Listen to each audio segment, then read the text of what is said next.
Welcome back, everyone. So here we are down in the basement, and as you can clearly see, I have a huge mess everywhere. But that's not what this video is about.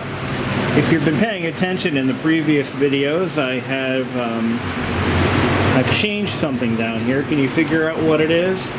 All right, I'll tell you.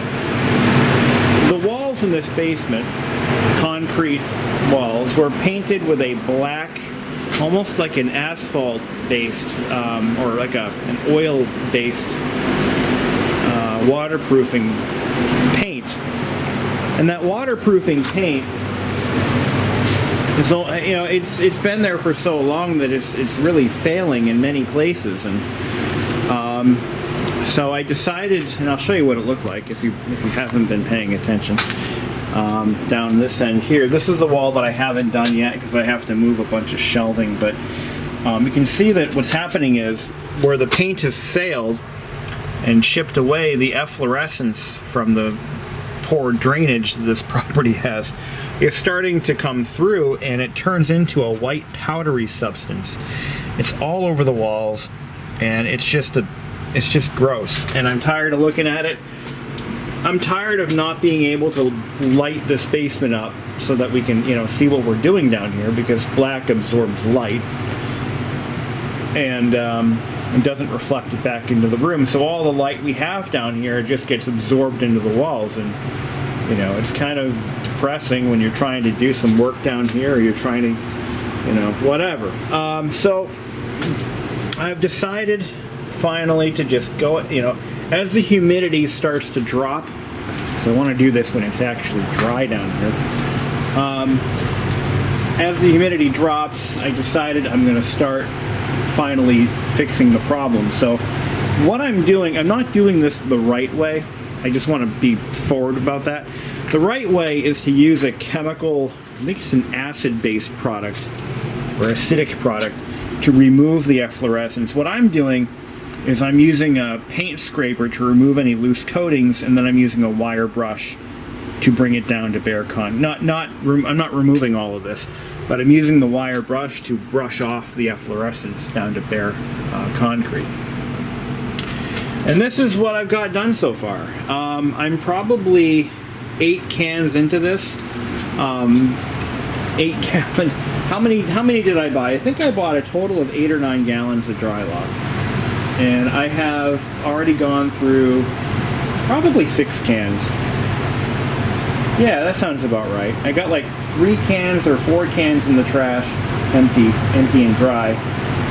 And I got 2 over there by the bikes. So this Drylok stuff, couple of things. It is not the be-all, end-all solution. If you have an underlying drainage issue, you really need to solve it first. I'm doing it backwards. What I need to do to solve the drainage problem is I need to put gutters on the front and back of the house. I don't want to do that because I don't want to maintain gutters. It's kind of a catch-22. So that's kind of a prerequisite. You really want to solve if you have efflorescence on your walls and they look like that, that's not mold, by the way. For those of you mold freaks, that is not mold. It's efflorescence. It's like salt. What it really is as the water runs off the roof and goes into the ground, if there's a, I think it's either one of two things. It's either the compounds naturally present in the soil, like salty compounds, or it's actually the composition of the concrete itself. But as moisture gets into the concrete walls, as concrete is porous, it picks up salts along the way and deposits them in liquid form on the surface. And then as the water on the surface, or the moisture on the surface, begins to evaporate, it leaves those, it's like desalination, but in a way that doesn't benefit anybody. But as that moisture evaporates off into the room, it leaves behind this powdery stuff. And it's not harmful, it's not even harmful. It's salt. Oh my God. Ugh. It's salt, really. So what we got to do You got to fix the drainage problem. That is first and foremost. But I'll do that later. I promise. But my main goal here is to do two things. I have two goals. Number one, I want to reduce the humidity in this basement, if at all possible, because that dehumidifier is working its little heart away to keep this basement dry. Okay, that's a big problem. A lot of energy is being wasted. The other thing is, I want the walls to be white, so that way, and it's already like 100 times better than it was before. If you go back in my footage archive and see stuff that I filmed down here, this basement was just dark as dark can be. So, anyway, there you go. That's what we're doing, and that's how I'm doing it. As for the brush I'm using a very, very, here we go. Now these brushes wear out. I'm going to warn you.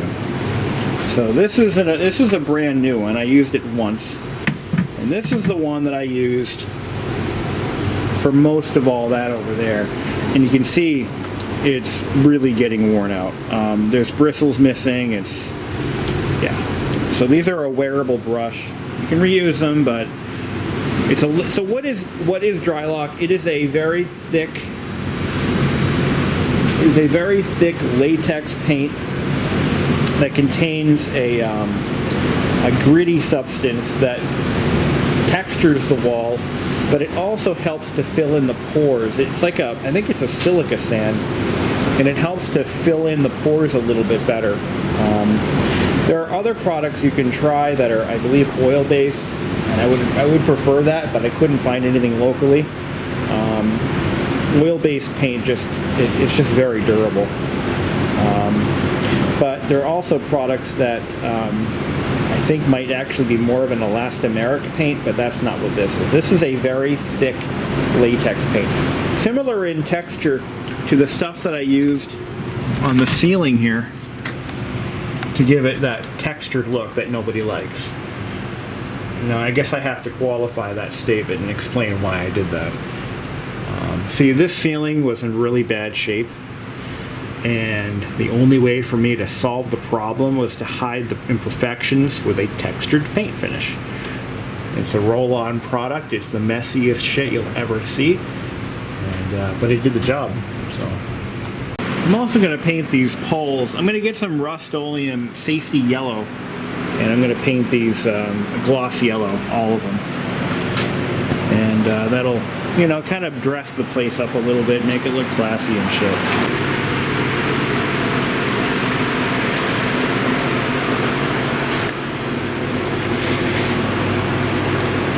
Okay, so we're done. Well, I'm going to redo that wall, but not right now. It's not that important.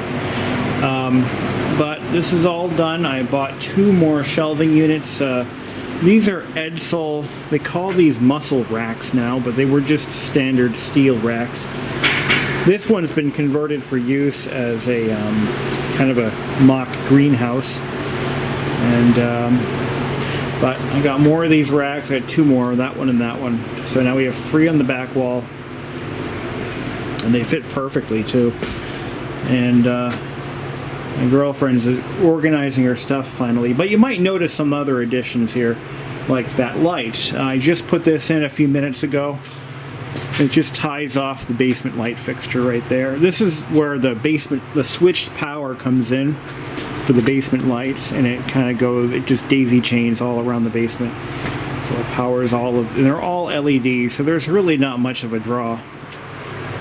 It's kind of funny to think about it, but at about 8 watts a piece, 1, 2, 3, 4, 5, 6, and then we got that LED bar over there.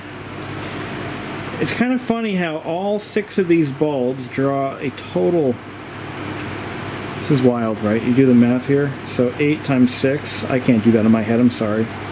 That's 48 watts. Okay? In the old days, a single bulb would typically draw about 60 watts. Now, let me see if I can read what these are. Here we go. 800 lumens, how many watts? The new ones are only 8 watts a piece. These are 8.5. So 8.5. And this one is, I think it's 8, about the same wattage. Where is it? 8 watts. So yeah, with all 6 bulbs, we're still drawing less power than we would draw if we had one 60-watt bulb. It's just crazy. If I put a 60-watt bulb in each socket, I am going to do the math now. So 60 times 6.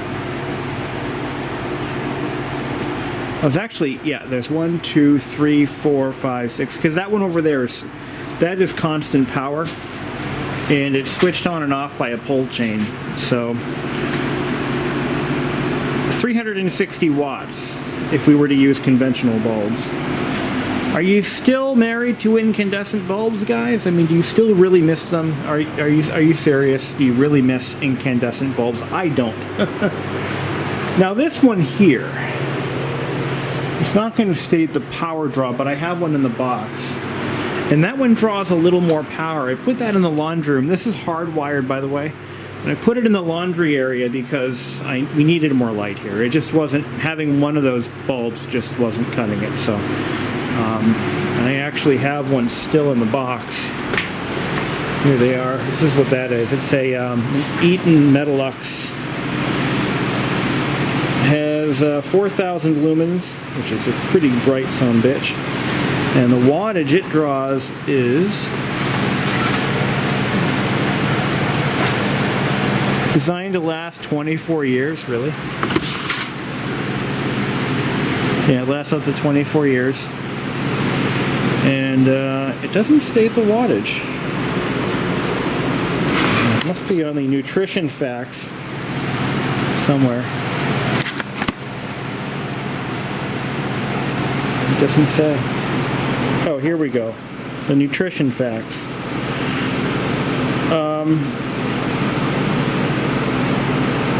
39 watts. Okay. Shit. Well, there goes my my fins. Damn it. So yeah, that draws a little more power, but still, we're still pretty much. I hope this didn't break. Well, it just scuffed up the little index pin, but okay. That was scary. Anyways, so yeah, walls are painted. I'm happy. This basement is so much brighter than it was, and I just added another bulb down that way because it was really dark in that corner. And then if I want more light, I can turn this guy on manually, and if I still want more light, I can turn this guy on for the bench. So it's kind of I'm actually giving some thought to not finishing this basement. Honestly, it's not. The more I think about it, the more I realize that I probably should just leave it the hell alone.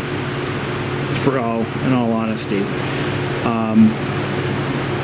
That's what I'm really thinking right now. I should just leave it alone, and just leave it the way it is, because it is such a nice space to have for flexibility's sake. I mean, we could store the bikes down here, the mower, all the equipment can be stored down here, and it's in a nice climate-controlled space. Whereas if I were to convert this into living space, we would lose all that. And it's also nice it's a nice workshop too. I can bring in, lumber and stuff and work with it here. Whereas I wouldn't be able to do that if I limited my workshop space to, from this pole back. It just wouldn't work. It's all right. One of the things I'm having an issue with is humidity. This dehumidifier, I think it's dying. It just isn't keeping up. And right now, being it winter, it's not. The ground hasn't frozen yet, so we still have that going on. But this thing should really be able to keep up much better than it is. It's really struggling, honestly. But I mean, it's still pumping. It's still doing its job, but. Maybe I should just keep it at 50% and hope for the best, and not stress it out too much. I had to put a new hose on it. That broke. So that's all hooked up. There it is. But yeah, I'm really disappointed in this unit. It's just not, it's not doing the job. It's just not doing it.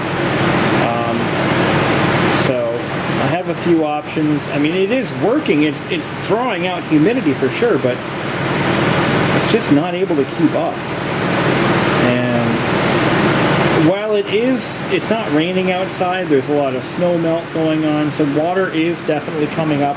Moisture is coming up through the floor. I'm sure about that, but damn it, it should be better than it is.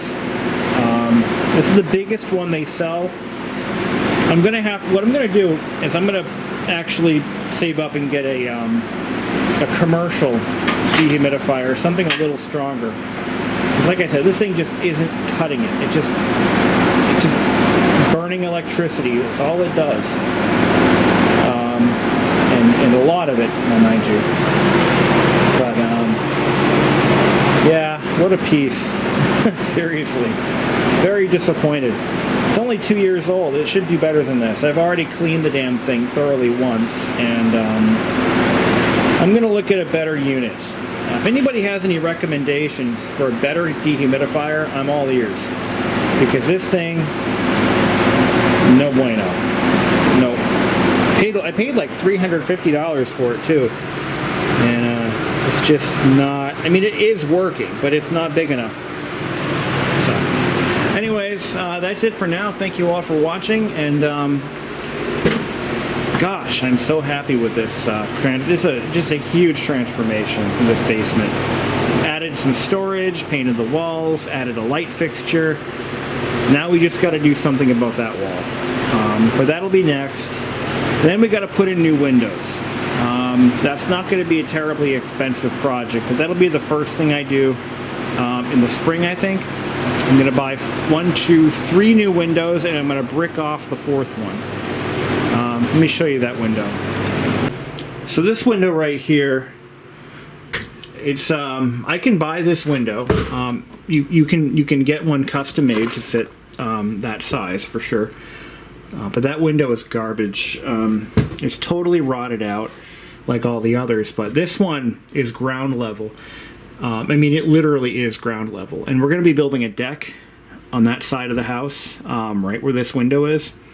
So the most logical thing to do at this point is to just brick it over.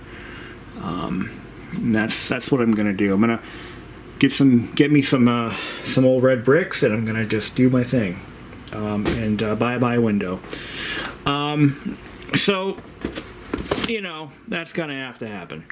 And then as for the inside, what I'll do is I'll trim it out, make a nice little shelf or something, a little knick-knack shelf, paddywhack, give a dog a bone. This window here will get replaced. The 3 windows left are all standard-sized windows. You can buy these at home improvement stores. They're nothing special. And the new ones will just pop in. Well, I think you basically foam them in place, and that's about it.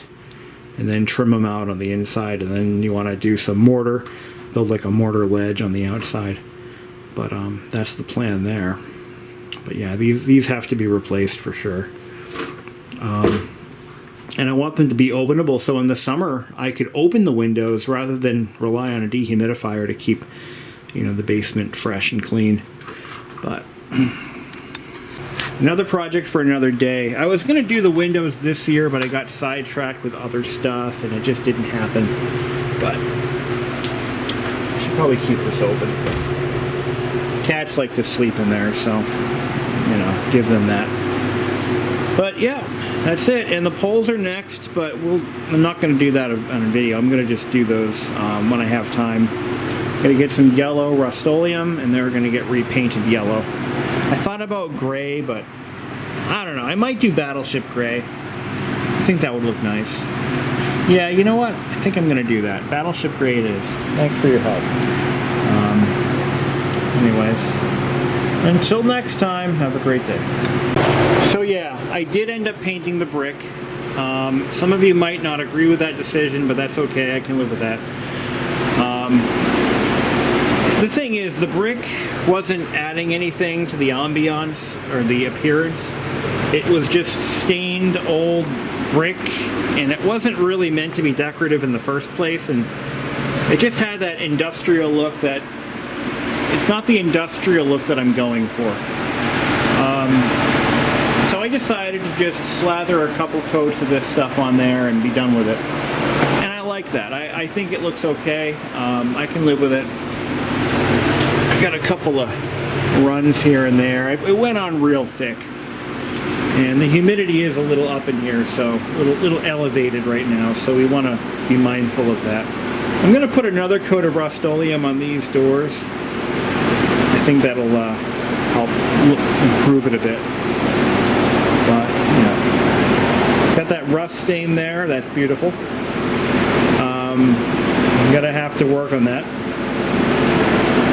I'm not worried about getting paint splattered on my lumber because it's lumber. But this comes off the floor, you just kind of grind it into your foot, spread it around.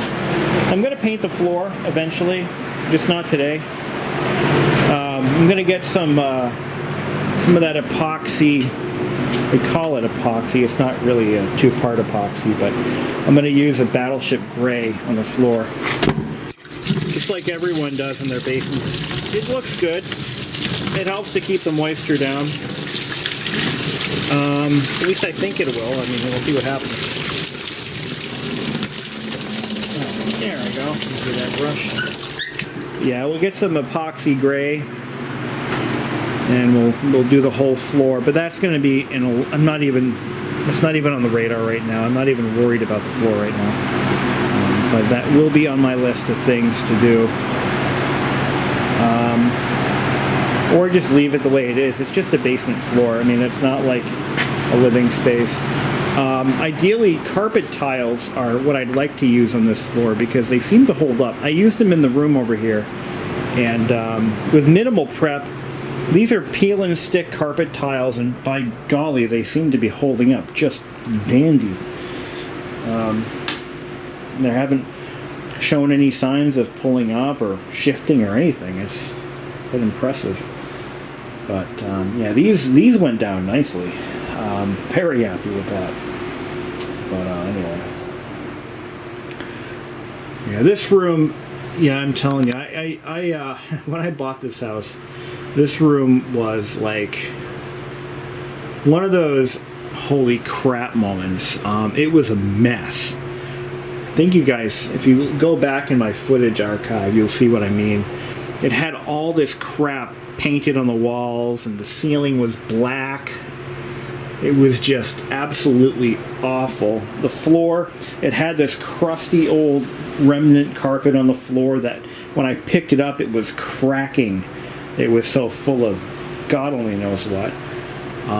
From what I understand, according to what I've heard from people who knew the guy who lived here before us, he was actually doing metal polishing he did it as a side gig, and people who were restoring antique automobiles and stuff like that, they would hire him to polish their metal bits, chrome and such.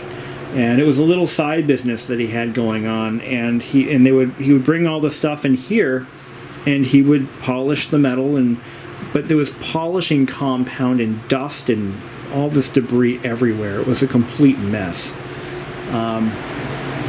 He did the same thing in here too. You can see where he had his little polishing bench right there, and you can see all this gray stuff. This is actually powdery residue from whatever he was working on. But there was I think he had a bench sitting here. And what I'm going to do is I'm going to come in here with a carpet cleaner, one of those ones you rent. And what it is it's an extractor. You just fill it with hot water and some detergent, and I'm going to use it on this concrete floor. I'm going to flood the concrete and suck it up with the machine. That's what it does. And see how that works. I'm going to give it a try. It's worth a shot. Anyway, that's it for now. Thank you for watching.